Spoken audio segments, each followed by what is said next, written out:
let me teach you a little bit about the eggs. So it may seem strange to put an egg in a soup, but there's a great tradition of this. The Chinese have egg drop soup. The Italians have an egg drop soup.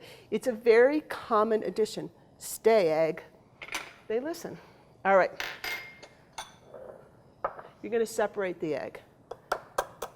We've got our whites in one bowl and our yolk in another. We only want the yolks. You could save the whites, whoops, for making a meringue, but that's another class. We've got one yolk there. Meringues are French pastries where you whip an egg white. They're delicious. I sometimes take my egg whites that I'm not using and I'll pop them in the freezer because you never know when you're going to use them. 2 egg yolks. I had a third in case I messed up, but we're good to go. Okay, this is going to be saved. I got a small whisk here. Just going to whisk up my egg yolks.